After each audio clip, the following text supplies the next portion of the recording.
Hey guys, Youngblood with you, and one of the things I've been wanting to do has been kind of a Reddit recap. And if you guys don't go on Reddit very often, there's a lot of good posts that are on there. It's a good community that's really focused in on Planetside. And there's a lot of topics that are brought up, whether discussing patches or balance or issues in the game or just questions and discussions that I think are interesting and relevant. And sometimes I find different topics that I think are more interesting than others, and I think this is something I'm going to kind of start doing fairly regularly. Just picking some topics and kind of discussing them and my opinions on the issues, and I'll link them in there so you can actually go see these. I've also had requests to do more flight footage, and since I don't always have training or advice to give regarding flying, I figured I'd just put flight in the background so you can watch that while listening to me talk about this. So hopefully that's kind of a happy medium until I get more like training type guides up. So let's go ahead and just jump into the first topic. The first one that I wanted to talk about is actually a post called More News on Hossin. And the reason I want to talk about this is because Hossin's new, Hossin's exciting. For those of you that have been on the test server or just watched my videos, it's just new, cool content that we don't have yet.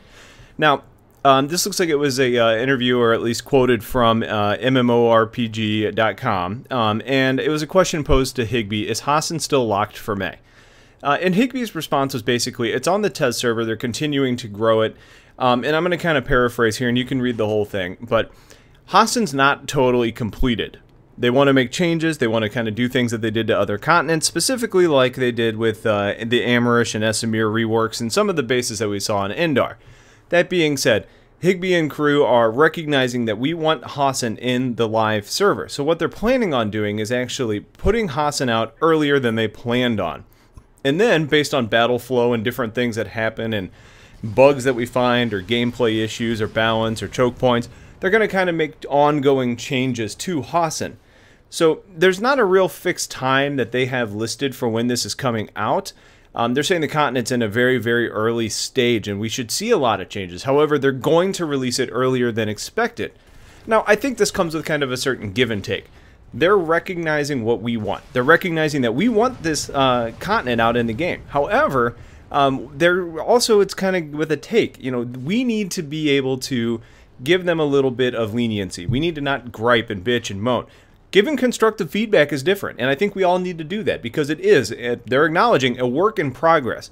But I think this is a very good thing that they're doing, putting this into the game, because it is something that we want to see. We all want new content, and that's what keeps the game fresh and alive. Now, one of the points of contention that was brought up in the comments of this post was specifically about how people are going to bitch and moan that it was released half finished. And you may be sitting there saying to yourself, well, people aren't going to say that. They're going to be happy to have something new. But think back to all the times where we've said, quit releasing patches so early, finish the product, then get it out. You know, we're tired of seeing mistakes. When you've got a test server, fix it first. I think this is a different situation. It's not a tweak. They're releasing something new, and having us basically be the live test server, if you will, I think is different, and I think it's a good move on SOE's part, and I think it's giving us what we want, and it's also giving SOE what they need. We're going to test it out. We're going to help them develop it and get it out. So I'm looking forward to this. I don't care how broken it is. I'm looking for a change of pace because the 3 continents where it stands now are okay. I mean, you get a certain amount of variety, and it is fresh because they're making the changes to them. That being said, a new continent is something that's totally new, and I think that's something that I'm looking forward to. I want to see how it all plays out. Now, that kind of carries us over into the next topic, which is titled, oh, where is it? Why does Indar seem to be the most popular? Now, we're wondering, why is Indar the most popular? And I think that goes back a long way, but the reason I believe this ties in is it's a lack of variety. Now, you might be saying, well, Youngblood, you've got variety in the form of Esamir, and you've got variety in the form of Indar, or in Amarish, excuse me. So, what do you think a new continent's going to do? Well, that's a good question, and I think what's going to be the difference is, when they made changes to Amarish and when they made changes to Esamir, the fights on both of those continents were significantly increased. However, people naturally gravitated back, and I think that's because the base redesign was just that. It was a refacing, and while it changed the battles and it changed the way that things were done on those continents, it still wasn't that brand new content. Now, I personally think Hossin coming out is going to be a different story. It is brand spanking new. Most people don't have the test server, and I'm guessing most people probably haven't gone over there and fought on it. And in addition, it doesn't feel like any of the other continents, so I think it's going to have a new level of interest. Especially once the Continental Lattice gets in there, it's going to really kind of tie things together. Now, why has Indar been what it is? I mean, the game, some people refer to this game as Indarside because that's where the fights are at. That's the only place they happen. Well, it kind of goes back, and I think a long way. It probably goes back to beta. And you know what? I can even take this back even further. I played Battlefield 2 Modern Combat on Xbox 360. And there was a free-to-play demo on a map called Bridge Too Far.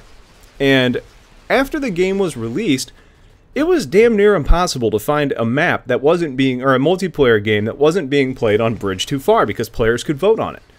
I think people got so comfortable and familiar and had such a nostalgia for that map that they didn't want to play on any other levels. And I think it's kind of the same thing with Indar. The beta had everybody playing on Indar.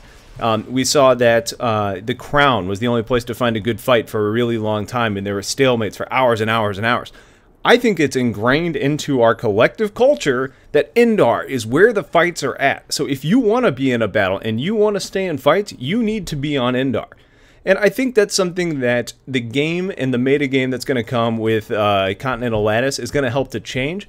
But for me, I think it's just that fact that we've been so familiar with that being the place to go for good fights is why there's only good fights there. We need to try and find a way to break that culture if we really want to see a change. The other thing I think to keep in mind with Indar is it's the one continent that really supports every type of gameplay. Now, you can get a little bit of that on Amerish, and you can get a little bit of that on Esamir, a little bit more with Esamir, but think about what Indar is. You know, you've got the canyon region in the southeastern corner by that warp gate. You've kind of got the high plains. It's kind of borderline foresty in the southwestern gate. And then the north is the wide open desert. You know, you kind of go through some canyons and there's a little bit of carryover between all of those.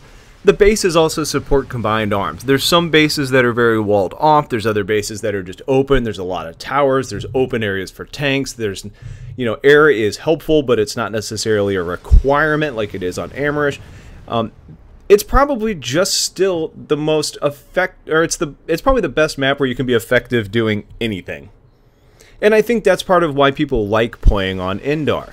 You know, you go over to Amerish and you want to be a tank driver, well, all of a sudden you're having to weave your ass all over the continent, and people don't like that. And then you want to change up and fly, well then, you've kind of entered the land of the best pilots, and now you're getting waxed.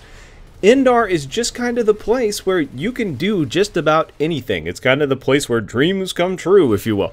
So part of me says that it's on base design, and it'll be interesting to see what the new continent does, but I don't think anything's truly going to change until the game forces it through the Continental Lattice.